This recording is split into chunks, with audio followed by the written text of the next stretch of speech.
Online ভিত্তিক বিনোদন মাধ্যমগুলো জনপ্রিয় হওয়ার কারণে খণ্ড ও ধারাবাহিক নাটকের সংখ্যা বেড়েছে।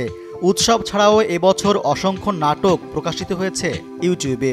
তবে টেলিভিশন চ্যানেলগুলো ঈদ ও উৎসব ছাড়া তেমন নাটক প্রচার করেনি। এসব নাটকগুলো শুধু বিনোদনই নয়, জীবন ঘনিষ্ঠ গল্পে দর্শকের হৃদয়ে জায়গা করে নিয়েছে। ভালোবাসা দিবসে প্রচারিত বুক পকেটের গল্প নাটকটি দেখে মুগ্ধ হয়েছেন দর্শক থেকে সমালোচক। 1.5 ঘন্টায় 3 জুটির 3টি অদ্ভুত প্রেমের গল্প, যেখানে চরিত্রগুলো পরস্পরের শাশ্বত ভালোবাসা পেতে চায়। নাটকের গল্পের প্রতিটি চরিত্রই নজর কেড়েছে, বিশেষভাবে স্পর্শ করেছে এর সংলাপগুলো। নাটকটির চিত্রনাট্য ও পরিচালনা করেছেন জাহিদ প্রীতম। জীবন ঘনিষ্ঠ গল্পে নির্মিত এভাবেও ফিরে আসা যায় দর্শকের পছন্দের তালিকায় স্থান করে নিয়েছে। নাটকটি পরিচালনা করেছেন আশিকুর রহমান। এক রাতে মৃত্যুকে আলিঙ্গনের পথ খুঁজতে থাকা এক বৃদ্ধ পার্কে খুঁজে পান বেঁচে থাকার পথ। ভিকি জাহেদ পরিচালিত তিথিডোর নারীকেন্দ্রিক জীবন ঘনিষ্ঠ নাটক। আত্মহত্যার প্রবণতায় ভুগছেন এমন একজন নারীকে ঘিরেই এর গল্প।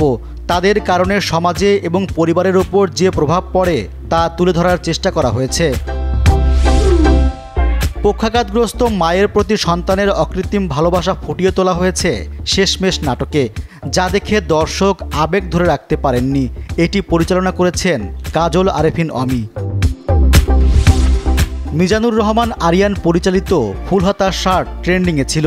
হাওরে ঘুরতে গিয়ে প্রেম, দুজন মানুষের কিছু মুহূর্ত সুন্দর অনুভূতি দিয়ে মোড়ানো, অতঃপর বিরহ, এ নিয়েই নাটকের গল্প।